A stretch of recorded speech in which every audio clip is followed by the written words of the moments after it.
എല്ലാവർക്കും ക്രിസ്തുയേശുവിൻ്റെ നാമത്തിൽ സ്നേഹവന്ദനം. ഇന്നത്തെ നമ്മുടെ ധ്യാനത്തിനായി വിശുദ്ധ മത്തായി എഴുതിയ സുവിശേഷം 10-ാം അധ്യായത്തിൻ്റെ 27-ാം വാക്യം. മത്തായി 10:27. ഞാൻ ഇരുട്ടത്ത് നിങ്ങളോട് പറയുന്നത് വെളിച്ചത്ത് പറവീൻ, ചെവിയിൽ പറഞ്ഞ് കേൾക്കുന്നത് പുരമുകളിൽ നിന്ന് ഘോഷിപ്പിൻ. കർത്താവിൻ്റെ പരിശുദ്ധനാമം വാഴ്ത്തപ്പെടുമാറാകട്ടെ. പുതിയ പ്രഭാതത്തിൽ എല്ലാവർക്കും ദൈവ വചനധ്യാനത്തിലേക്ക് സ്വാഗതം. വെളിപ്പാട് ദിവസം ഉണ്ടാകുന്നതിന് മുൻപ് കർത്താവ് അവരോട് രഹസ്യമായി പറഞ്ഞത് വെളിച്ചത്ത് പറയേണ്ടതാണ്. യോഹന്നാൻ 15:27 അവർ ഭയപ്പെടുവാൻ ആവശ്യമില്ലെന്ന് പറയാൻ മറ്റൊരു കാരണം കൂടെയുണ്ട്. ശരീരത്തെ അല്ലാതെ ആത്മാവിനെ കൊല്ലുവാൻ കഴിയാത്തവരെ ഭയപ്പെടേണ്ടതില്ല, ദേഹത്തെയും ദേഹിയെയും നരകത്തിൽ നശിപ്പിക്കുവാൻ കഴിയുന്നവനെ അത്രേ ഭയപ്പെടണം. അക്ഷരീയമായി മത്തായി 25:22 പറയുന്ന ആ ഒരു കാര്യമാണ്. മഹാപീഡനത്തിന്റെ കാഠിന്യം കാണിക്കുന്ന ഒരു മങ്ങിയ കാഴ്ച ഇവിടെ ഉണ്ട്. ദേഹത്തെയും ദേഹിയെയും വ്യത്യസ്തമായി പറഞ്ഞിരിക്കുന്നത് ശ്രദ്ധിക്കുക. ഇതിൽ ഉപരിയായി എന്താണ് പറയാനുള്ളത്? ശരീരത്തിന്റെ മരണം ദേഹിയുടെ മരണമല്ല. ദൈവത്തിന് ദേഹത്തെയും ദേഹിയെയും നശിപ്പിക്കുവാൻ കഴിയും.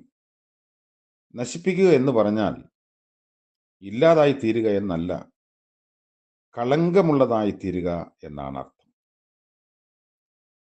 ഒന്നാമത്തെ മരണം നിലനിൽപ്പിൽ നിന്നുള്ള വേർപാടാണെങ്കിൽ രണ്ടാമത്തെ മരണത്തിന് അതിനുള്ള ഇടം എങ്ങനെയാണ് ഉണ്ടാകുന്നത്? മരണത്തിൻ്റെ ശേഷം ന്യായവിധിയും എങ്ങനെയായിരിക്കും സാധിക്കുന്നത്?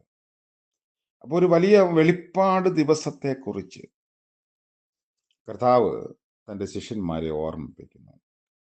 ശരീരവും പ്രാണനും തിരിച്ച് പറഞ്ഞിരിക്കുന്ന ഇടങ്ങളുണ്ട്. മീഖ 6-ാം അധ്യായത്തിലും വെളിപ്പാട് പുസ്തകം 18-ാം അധ്യായത്തിലും ഒക്കെയാണ്.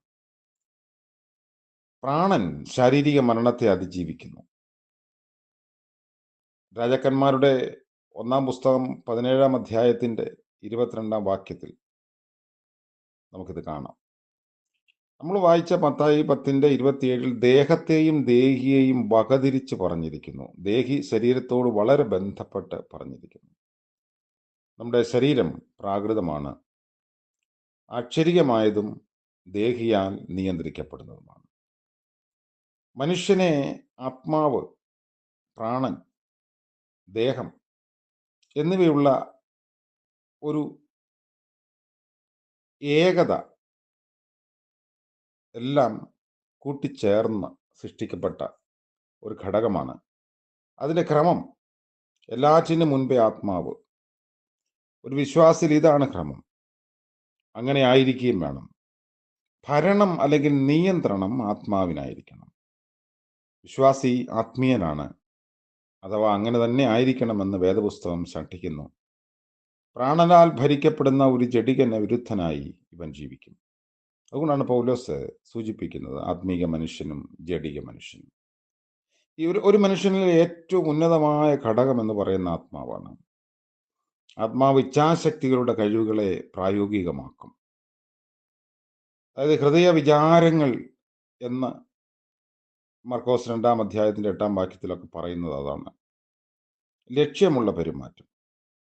അപ്പോൾ ഒരുവന്റെ ആത്മാവിനാലാണ് അവൻ പരിജ്ഞാനം പ്രാപിക്കുന്നതും പാടുന്നതും ആരാധിക്കുന്നതും എല്ലാം അങ്ങനെയാണ്. കർത്താവ് ഇവിടെ ശിഷ്യന്മാരോട് പറഞ്ഞിരിക്കുന്ന ഈ ഒരു കാര്യം ഒരു പക്ഷെങ്കിൽ നമ്മുടെ മാനുഷിക ബുദ്ധിക്ക് വിവേചിക്കാവുന്നതിനും അപ്പുറമായിരിക്കും. ഒരു വെളിപ്പാട് ദിവസത്തിൽ ഇത് നമുക്ക് രഹസ്യമായി അല്ലെങ്കിൽ മറ്റാർക്കും ലഭിക്കാത്ത വിധത്തിൽ ലഭിക്കുന്ന മർമ്മങ്ങളെ പറയാൻ കർത്താവ് ആവശ്യപ്പെടുന്നു.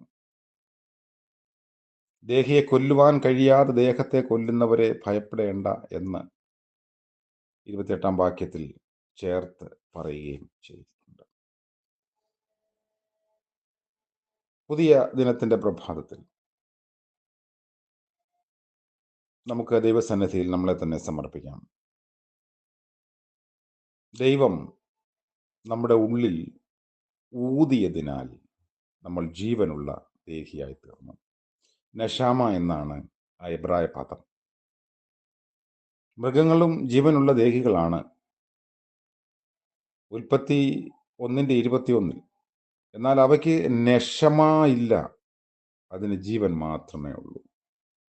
ഈ ഒരു പ്രത്യേകതയാണ് മനുഷ്യൻ ദൈവത്തിൻ്റെ സാദൃശ്യത്തിലും സ്വരൂപത്തിലും സൃഷ്ടിക്കപ്പെട്ടു എന്ന് പറയുന്നതിന് കാരണം. ദൈവാത്മാവ് വസിക്കുന്നവരായി ഭൂമിയിൽ ജീവിപ്പാൻ ദൈവം നമ്മളെ സഹായിക്കട്ടെ. പ്രാർത്ഥിക്കാം. കരുണ നിറഞ്ഞ വാഴ്ത്തപ്പെട്ട കർത്താവേ, പുതിയ ദിനത്തിനായും എൻ്റെ പ്രഭാത സാധ്യതകൾക്കായും നന്ദിയോടെ സ്തോത്രം.